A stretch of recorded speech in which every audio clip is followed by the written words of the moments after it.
Hi, this is Michael Regan with Regan Team Home Loans, and here's your weekly update for Tuesday, July 28th, 2026. First, we're going to get to new home sales for last month, and it showed that month over month we were up 1.6%, but year over year we're down 5.6%.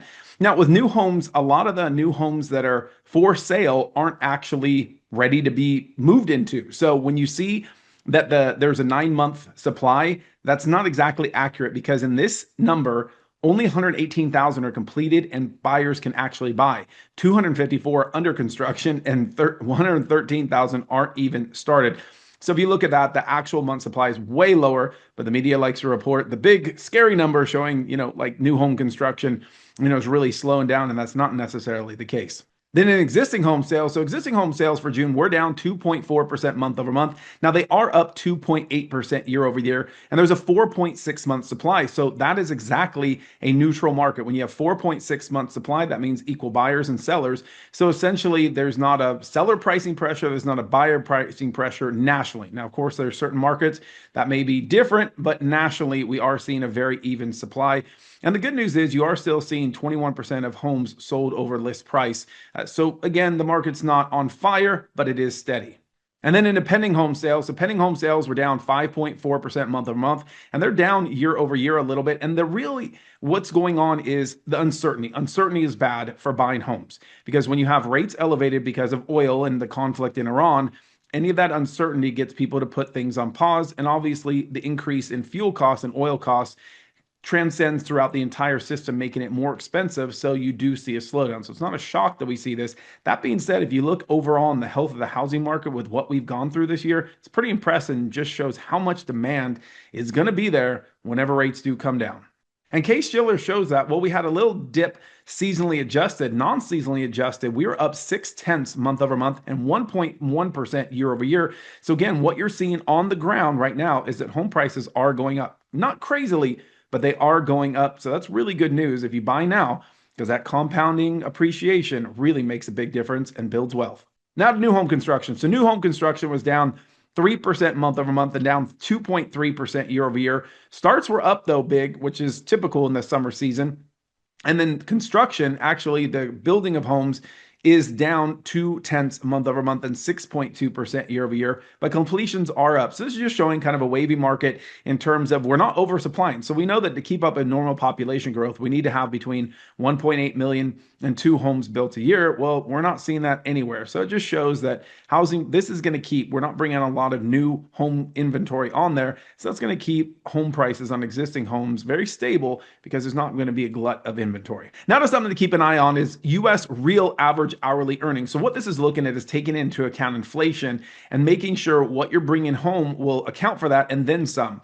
So what we saw was after COVID, we saw 25 consecutive negative months. So incomes weren't keeping up with the prices because of everything was getting so expensive. Inflation kind of got out of control during that time. Now, you did see 35 months in the most previous trend of positive months, so people's incomes were keeping up and then some with inflation, which was good news. So people could afford homes, groceries, cars, all that kind of stuff. Now, the last 2 months, we've seen that negative because we have seen a bump up because of oil. Because of the conflict in Iran, oil's gone up, oil goes throughout the entire system. And so with that inflation of oil, we've seen negative 2 months of that. So we got to keep an eye on that because that really does make a difference in terms of home price appreciation, people qualifying to buy a home, all those things. You have to earn more money than inflation to keep up with it and to keep home prices continue to go up. Now to get into some technical details of what's going on with oil. So right now, the Strait of Hormuz is right here between Saudi Arabia and Iran, and Oman is here too, UAE, Qatar, all those countries are right here. So this is the strait right here. And this is where a lot of oil goes through. Well, what they've been doing lately is we have an east-west pipeline, or we don't. Saudi Arabia has an east-west pipeline that can go to the Red Sea. And then they can get oil up into Europe up this way, or they can come down here to this strait and get it out into the sea another way. So this is why we didn't see oil shocks as much as they could have been with the Strait of Hormuz closed because they were just shipping oil a different way. Now, Yemen has threatened to put a wrench into that because they are largely funded by Iran, or certain terrorist groups in Yemen are funded by Iran. So they are catching up to the fact that we've been basically, switching where the oil has been coming from to keep global prices not getting out of control. But that's something to keep an eye out for, because if they do completely close this or it becomes, harder, that's obviously going to increase oil prices, which will increase interest rates and inflation overall. So that's just a little geopolitical kind of game plan that's going on. But that's why oil hasn't spiked as much. And we've seen some drops pretty quickly when there's been a ceasefire, because there are multiple ways that oil is getting out. It is not just all trapped in the Strait of Hormuz. Now let's take a look at what the market's doing today. So right now, the Fannie Mae 30 fix is up 14 basis points, which is great news. And you'll see the charts. Red is bad for rates, green is good. So we had a lot of red days. I mean, with all the conflict in Iran, with all the worry in oil, fluctuating up and down, rates got a lot worse. They're still obviously a lot better than they were a couple years ago when they were 8%, but nonetheless, you saw a rise in rates, which is going to push some buyers onto the sideline. That being said, luckily the last couple of days we've seen an uptick, so rates have got a little bit better. But overall, we're not where we were, especially before the war. Rates were coming down. The market was really getting hot. Right now, we're just not there. The conflict in Iran, figuring out the oil, calming down inflation, all needs to happen before rates get better. Now, when they do happen, there'll be a huge glut of people on the sidelines that are ready to buy. So that's why it's a really smart idea to buy now. What you do is you buy when there's less demand. And then obviously when the demand comes back with lower rates, what happens is you get to enjoy all that appreciation, because a lot of people are going to overbid on homes.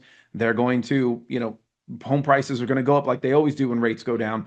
And you're going to avoid that. You're going to get in now. And then when rates go down, you just rewrite your home loan, but you get to enjoy all that appreciation. So it's one of the strategies where you actually want to get in when it's a little bit slower. And, when people are not as enthused because rates are a little elevated, that's actually your opportunity. So that's where we are for the week. Thanks for watching, and don't forget we specialize in reverse home loans for seniors and cash flow loans for investors and self-employed business owners. Have a great week.